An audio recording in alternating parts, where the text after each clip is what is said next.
And we are back with a special edition of AC 360, counting down to President Trump's first big speech to Congress. Several senators who competed for President Trump's job, of course, will be in the audience tonight, including Bernie Sanders. The former candidate for the Democratic nomination is with Dana Bash at the Capitol. Dana? Thanks, Anderson, and thanks for joining me, Senator. I want to start by asking you about an excerpt from what we expect to hear from the president tonight. The White House just released it, and the president will say the time for trivial fights is behind us. What's your reaction? You know, this is a man who has been attacking Muslims. He's been attacking Latinos. He has been attacking the media. He has been attacking judges who ruled against him. And now he has concluded that the time for trivial fights is behind us. Well, I hope he's right. We have some enormous problems facing this country.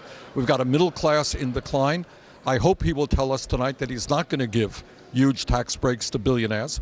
We have 28 million people who have no health insurance. I hope he will tell us tonight that he's not going to throw 20 million people off of health insurance. The other thing that President Trump said today to reporters is that he thinks that the time is right for an immigration bill and a compromise. He said he wouldn't go as far as a path to citizenship, but perhaps legal status. So the question for you is that something that you think you could work with the president on? Well, I have believed forever that we need comprehensive immigration reform. I believe that we need a path towards citizenship.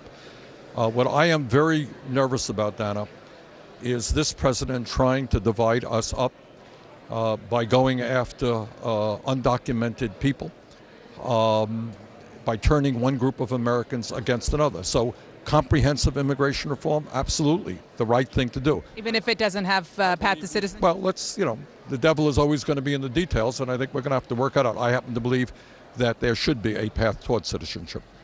Speaking of working together, the president is also apparently going to talk about reaching across the aisle on a few issues. One of them is infrastructure. You have said, at least right after the election, you called the president's proposed plan a scam, but then have since said, well, no, maybe it is something you can work with him on. So where do you stand on this infrastructure situation? Right. If you'll remember, several years ago, I introduced legislation calling for $1 trillion infrastructure plan, which would put about 13 million Americans back to work at decent paying jobs. I'm glad that Mr. Trump has proposed $1 trillion plan.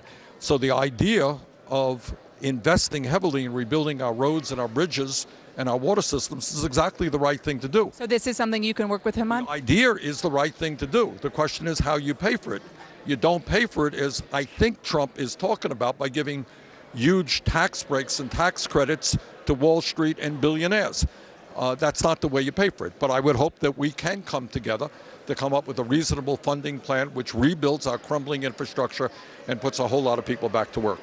I also want to ask you about the desecration of Jewish cemeteries.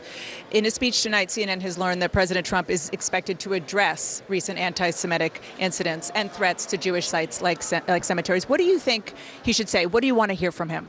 Well, all you have to say is that this is reprehensible behavior, that in America, we will not tolerate racism of any kind. We will not tolerate Islamophobia. We will not tolerate anti-Semitism. Remember, before he ran for president, Donald Trump was the leader of the so-called birther movement, which was a racist effort to undermine the legitimacy of our first African-American president. I would hope that he learns that that's not where America wants to go, that we will not tolerate anti-Semitism or Islamophobia or racism or sexism or homophobia. America is beyond that. We don't need a president who tries to bring back those issues. I just want to ask about the moment for you. You yourself obviously went through the presidential campaign.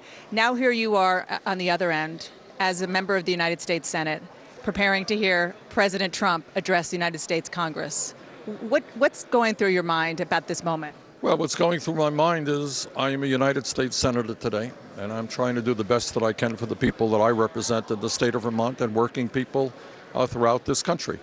And what's going through my mind is that I have very serious concerns about the direction of a Trump administration that wants to throw people off of health insurance, do away with pre-existing conditions, ignores climate change, hasn't said a word about the fact that college is so unaffordable to millions of people.